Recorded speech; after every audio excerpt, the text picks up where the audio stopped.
All right, boys. Spoiler alerts to start. Your best bet. Best bet, chosen one for me in the Caulfield Cup. Hello to you as well, Mac. And my best bet's outside of racing this week. I'll go with Liverpool against Sammy's man, Manchester United. $1.75-ish without Paul Pogba and David De Gea in goals. Yeah, I love United. It's been a tough year, but yeah, I think they'll come back around a bit. Track from Playmaster. Shear is the widest with Ruben. Okay, boys. Let's start. Caulfield Cup. Mr. Miller, Mr. Marcon, let's get into it. Your perspectives. The chosen one for me. Bad draw, but juicier price now. 17s-ish? 16, 17? Yeah, I think so. Maybe even 20s, like tomorrow maybe. Yep. It's not actually the Sam Miller show. We're here to talk about what our content providers are going for. Sorry. They're on Vow and Declare and Finch. Obviously, it's a very wide open Caulfield Cup. $8 the field. So, I'm not sure how many runners are in that off the top of your head. I don't know. 20 plus. So I think 18 emergencies. Yeah, so Finch is their main one, obviously for Waller. Finished second in the Turnbull and steps up to the 2400. And Vow and Declare finished second in that. Fourth in that same race, and he's second up in the Caulfield Cup. So that's what Punting Form have. I think they see him pretty on pace race. So the two up there. Yep, and then Dano also has Finch on top, but he's actually betting around it and going with a bit of value there. So he's got Gold Mount assessed at an $8.50 chance, currently $30 on the fair. So for the people that want value, could be one there. Yeah, that's massive overs. That's got huge me. Overs. That was my little bet at the start here. Dano's talked me into it. The import, there's very rare that you get that discrepancy from Dan when he's providing. He might tip something. He might rate something $8. It's 11s. You're like, I'll have some of that. But this is 26s that he's marking $8.50. Yeah, I'll definitely have another look. Yeah, huge over. And chosen one as well. He marked that $9 and currently $18 on Betfair. So and a little sprinkle for Brim and Rocks as well. Yes, the other one. Yeah. So. You talk to enough people, you get a tip for every horse in this race, same as the Everest. Has got about 1,000 tips right now. Oh, and there's 7 horses off the plane, or 7 or 8. It's a tough race, but if he's assessed something like that from overseas, Gold Mount got me, and I'm with you on the chosen one. So Dano, bang. Beautiful. Sorry, Shane. And Finch will probably just clean up. Finch has got to come from 19. It's going to be hard. Yeah. Let's watch him win now. There's a good stat on Dano's done actually. Only 6 of 166 runners have won at 2400 with a lead up of less than 2400. So if you like stats, like you do, Sammy. Yeah. There's a risk. Caulfield Sprint. What's the mail there? Punting Form? Golf Thunder. They've got about 450. Seems to think he'll do the job. I think a lot of people will be in the Miss Leonidas camp. It depends how the track's sort of playing. Like she'll go forward and it'd probably be hard to get considering the Group 1 race against Nature Strip. Tacked on really well. Yep. Yeah, so it should settle midfield and $5 on Betfair. Dwayne Dunn keeping that ride, which Punting Form like as well. Beautiful. Okay. And they're Punting Form mail Streets of Avalon in race 8 before the Cup? Yes. You go, Sammy, sorry. Oh, on pace again. I think it must be a trend, so they think with the rail back in, maybe they see them holding on in front a lot more. Yeah, have to cross from the wide draw and should just go straight to the front. Hopefully hold off what is coming from behind it is what Punting Form think. Obviously Punting Form going up 5.6% ROI, so bad couple of weeks, but they should bounce back this week, I think they're hoping. Yeah, unbelievable. Keep giving Sugar Shane the sprue. Tough picking group races. You win a 5% group racing. Well, they were on Super Seth. They were on Super Seth and we didn't give them a pump up at all. Yeah, that was heartbreaking for me with alligator blood. Yeah, but anyway, let's move on. Yeah, so I was with a few friends on Saturday when Super Seth got up, and they were very, very happy. I thought of you straight away though, Sammy. Yeah, there was one bloke in here with me, watched me blow up. So $1.02, alligator blood, $1.02. Yeah, it makes me wonder why I just didn't have something there against. You got to ride it. Yeah. And you're also on Castle Vecchio, which came home strong, but just couldn't get the chocolates as well. Oh yeah, I even had a little bit on Black Up Bar. It was a nightmare. But anyway, we got the Roosters win, and that was a nice fair event too. So yeah, the Chooks Richmond Multi would have held you in good stead. Last Group 2, J-Mac. The Trist Arc Stakes. Yep. Anything for you, Sammy, on that? The Insiders covered it, I think, as well. So that's one to look at. Nothing really for me. I see Punting Form's got 2 in there. Yeah, they matched up. Insider and Punting Form. Oh, they're on the same. Completely aligned, aren't they? Yeah, Baccarat baby. So the Insider's back this week. He who shall remain nameless, just like Voldemort, J-Mac. Yeah, back again this week. He likes Baccarat baby, as does Punting Form. So $9 currently on Betfair. I think there's been a bit of a move for it over the last kind of hour and a half, 2 hours. So it'll be interesting to see how that one plays out. Punting Form also likes Nantali, and I think that both runners will map rail. I think they're both 9-10s, so you're probably getting $5 Dutch or something good like Dutch that. bet there. So, Bahudakawa and Angelic Rule are both probably will run a fair race. Their last start was very good. They both worked home well, so yeah. So 10 race meet at Monster. Caulfield. Let's Huge go one. up to Sydney now. Also a 10 race meet. Thank you. A lot of races. Sydney, yeah, they were talking about putting another one in because they had that many nominations, so they're going to have 11. Wow. We might as well start with the big one, the Everest. Thoughts there? We'll get the thoughts of Sam Miller first, because there's a lot of thoughts to be had on this, I think. I was very much a Cadia Queen, but there's been a few smarties that have sort of wavered me a little bit, and especially this morning with Pete Jones. So, yeah, he's gone heavily against it. So he's one bet. One bet against the biggest it. moral ever is to just bet against Arcadia Queen. Laid it for everything. Classy horse, something that could be out of the box, and it's a different form line on its own.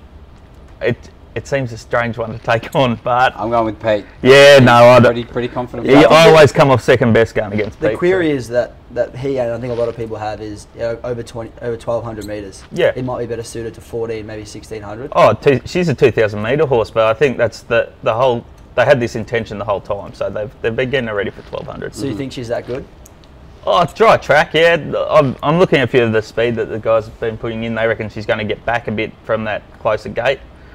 If the speed's fast enough, she won't need to get that far back. But there's plenty of other big names in this race. It's outrageous. Yeah, it's huge. $14 million race, obviously won twice by Red Zell. But let's get into what some of our content providers kind of think. So we'll start off with Sugar Shane, your man J-Mac.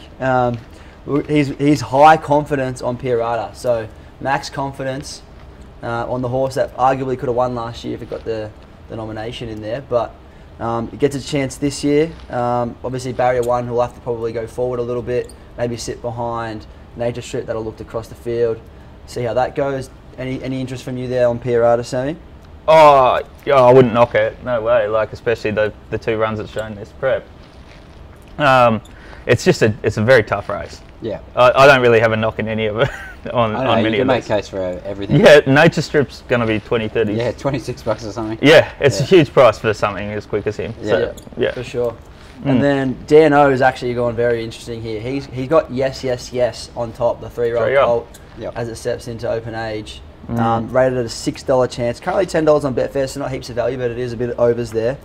And Arcadia Queen is DNO's next best price. Oh, there you go. I didn't see that. $6.50. However, it's not really might not be a bet at where it's at on Betfair right now. It's about $6 on Betfair. Sienna Lane, DNO's assessed at $7, so unders, considering it's $5 the fair. Obviously, the track record holder at the distance. There's just so much we could speak about. Yeah, exactly. Do you want to speak about in her time, J-Mac? No, just the DNO's I marked at $9, so there's value there. Yeah, she trialled at Cessnock or Newcastle or something, and looked the goods. So. Yeah. She is often the forgotten horse in these type of races. Huge price on Betfair as well. It's like $30 on the fair. Yeah, so just without having the run, I think people, I feel like I'm going to have about 4 bets and just get... Yeah, I'll be lucky to have 4. Like, maybe Pete's theory's not so bad. He'll just take one on. Yeah, true. I think you can speak to anybody and they'll come up with a different horse. It's a pretty wide open race. Yep. So, yeah, that's where we're at. So, yeah, Dano, yes, and small on In Her Time, and Punting Form high confidence on Pierata in the Everest. Anything else in Sydney? The Craven Plate is my Palmer bet, so hopefully Happy Clapper gets up in that one. Oh, yeah? Yeah. Of course. Yeah. But, I've just got him he just needs to win one this prep. But anyway, Punting Form have landed on Life Less Ordinary, who was pretty good behind Samadao and Very Elegant last start. So, yeah. Yep. $6 Betfair. Oh, is he? Okay. Yeah. And the others might be around 3, I'd say, the more favoured ones. Yep. Beautiful. So that's probably it for the racing. Anything else you boys want to finish up with? Yeah, just hoping that Sammy's men Manchester United get up this week. No Richmond, no Sydney. Double stitch up. Yeah. Oh, look, United, where are they, about mid-pack? 2 points off relegation. Sammy, he's a big Manchester United. 2 points off, okay. Anyways, we do have a competition, J-Mac. Oh, we do. Thank you, Dame. Well done. Yeah, what did we go with? Caulfield Cup? Yeah, we'll stick on Caulfield Cup. Massively wide open race this week. So you pick a winner in the Caulfield Cup, you get a piece of some type of Betfair merch. Yeah, beautiful. Wearing proudly today. Extraordinaire wants to hand out to our winners. We had a couple of winners the last few weeks, so let's look to keep that beautiful rolling. And not just reserved for YouTube watchers too. If you're watching this on LinkedIn, Facebook, Twitter, just comment there, and put it in and get some merch. All right, guys, we got the second group in today to discuss NBL, NBA, and Rugby World Cup. We've got the franchise. This is a huge treat for us today, viewers. The backbone, the franchise of our social media and content team. The barometer, the heartbeat. Is that too much? The heartbeat.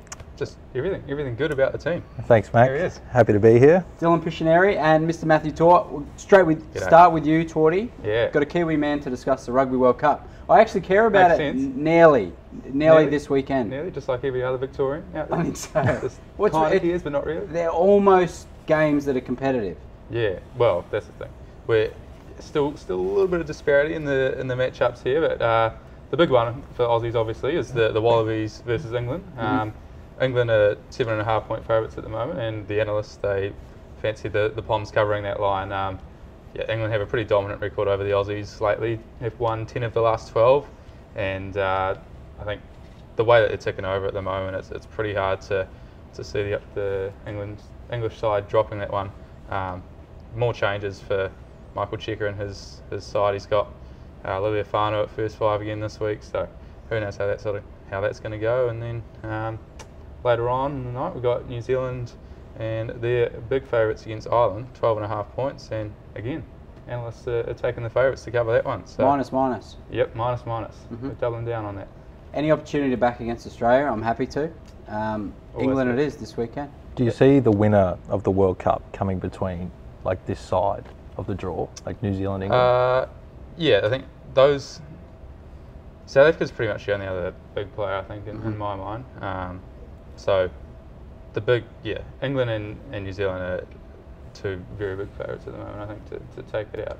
They've shown all tournament long that they're top echelon. So the futures, like your Kiwis, have stayed pretty strong at like 225. Yeah, they've even. So I think they started the tournament about 250 mark and have come in after that win against South Africa in the first weekend. So right. And they've just kind of steadied around the 220, 225 mark. So. And England fives, is that right? Roughly five? Yeah, I think they're around about $6 now. South Africa are about $5.20ish. Right. So got you with that impending big matchup. Yes. If the tips are correct. All right, hoops. We're a little bit early on this, but we're excited. Some excellent NBA content. Deal? Yep. So we've got an NBA ebook on the Betfair Hub for the first time. In partnership with Josh Lloyd from Basketball Monster. If you've ever played fantasy basketball, DFS on hoops, more than likely you've seen some of his content before floating around the internet. He's absolutely everywhere. He's a machine. So he's done an NBA ebook. We're previewing every division, both conferences, an overall tip for the winner, awards for MVP, Rookie of the Year as well. He's not tipping Zion Williamson like most people are, so make sure you check that out. Very bold. And he'll be doing tips for us as well throughout the entire year, every single week. So really excited to have him on board.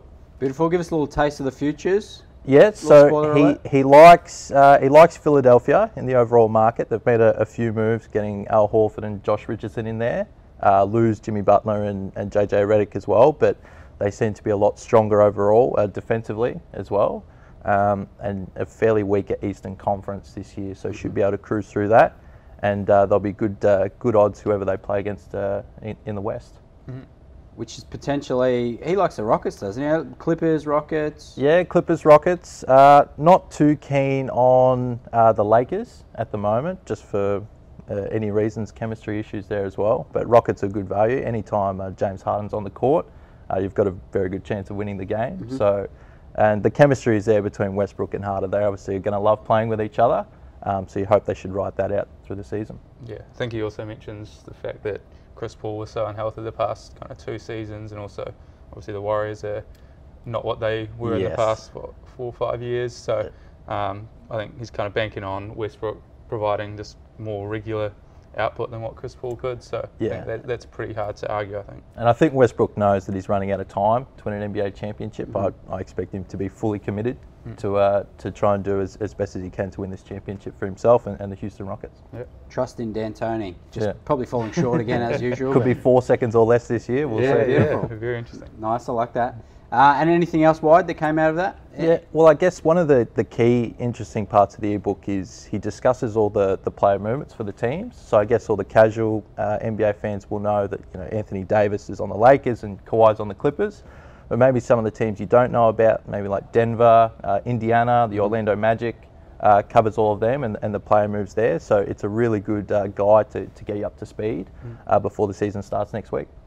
And we're going to steal a couple of your mail too, Dill. Bulls overs? Yeah, the Bulls look a very good team this year. They've finally got themselves healthy. Laurie Markkinen wasn't anywhere near himself last year. They brought in Otto Porter throughout the middle of the year. Their win total sits about 32.5 right now. I think they clear that easily, especially playing as many teams as they do in the Eastern Conference. That looks a great bet. The Phoenix Suns as well. I'm a big fan of the Suns this year. They've got Ricky Rubio and Devin Booker together. Their line sits at something like 27.5. I'd expect them to cover that pretty easily. I fell into well. that last year and it cost me a fortune. So you couldn't pay me to bet into the Suns. Big Aaron Baines as well, playing for the Suns for all the Australian fans out there. So yeah, I expect them to be much better with Monty Williams as their head coach as well. Beautiful. Local hoops. NBL action. The big better stuff. Yes. The analysts are on fire. On fire, yeah. 3 of 3 last week they went. So on a roll, and got one for tonight's game as well. Sydney hosting the Breakers. We haven't had a good look at the Breakers yet. Obviously a few pre-season games, including against NBA teams. So they took on the Thunder in that. But tonight I think the over is what they're tipping in that one, and there's a lot of stats to back it up. 7 of the last 8 regular season games at home for Sydney have gone over the total. 12 of the last 14 Breakers games overall. So yeah, there's plenty there. 2 fast-paced teams. I think we're going to see a heap of points, and the line's only at 175.5, which is about average for NBL games. So yeah, over looks to be the bet for that one tonight. Yep, New Zealand could be a lot better as well this year than sort of their projections. They look to be projected to be maybe the 8th or 9th team in the league, but they could surprise a few people and get it up there, and this will be a good chance tonight as well for them to show what they're made of. Beautiful. Yeah. Anything else for the NBL? Yep, Melbourne United this Sunday against Perth. Big game for both teams, obviously expected to be at the top of the ladder by the end of it. The analysts have got a maximum selection on United at $1.90. Coming back from their pre-season games against the Clippers and the Kings, they could be a bit weary, but Perth play tonight against Cairns, so I think that sort of eliminates that as well. Chris Goulding's back in the side, Dave Barlow back as well at home. They should be too good for the Wildcats. Chips in. Yep. Hold up. Yeah, should be good. $1.90 is a great price. Key thing as well that the prices move very, very quickly for the NBL. Last week specifically, the analysts had Perth -5.5 against the Hawks. Ended up closing 10.5. So it's worth checking out the content early if you can throughout the week. Because the odds do move very, very quickly, especially on game day. So to try and get yourself the beds off. Best odds there. That's a big move. 5.5 to 10, 10.5. Yeah, and they covered it easily. They ended up winning by 30. So yeah. Wow. Can't knock that. All right, before I let you go, boys, any bets this weekend? Could be racing, could be sport. No, I'm pretty keen to follow the analysts as well. I'm Melbourne United. I think they're a good chance. I'm a big Liverpool fan, so I'll be hoping they get up against Man United this weekend as well. Surely you got something $1.30 in the racing on Saturday. No, nothing like that. I didn't mind Arcadia Queen in the Everest, but we'll see. All right, Torty? I'll be looking to back South Africa at the line against Japan. I think Japan have kind of done their dash, and South Africa are more than used to playing against those fast style teams like Japan. So 14.5 or somewhere around there. Beautiful. Pretty happy to take the minus there. And a little shout out before we leave to the Googity Goo, Gugabi, who had 5 units on Cub Swanson. Jeez, that was a fill, wasn't it? That was a great Is there anything better than watching a tip in the UFC that is just one way, just punching the absolute daylights out of someone? I mean, your 250s, Yeah, would have been nice to see a finish, I think, but outside of that, I don't think the decision was and ever the Goo's really got in more question. this week. He does have more this every week. week he just feeds you. Every week, yeah. We've got 2 tips this week. Not a 5-unit hammer like last week, but yeah, obviously something to keep an eye out if you're watching the UFC tomorrow. Saturday this week, not Sunday. So yeah, keep that in mind. Good mail. All right, thanks for joining us. Appreciate it. Comments, questions, enter the competition below. Thanks a lot.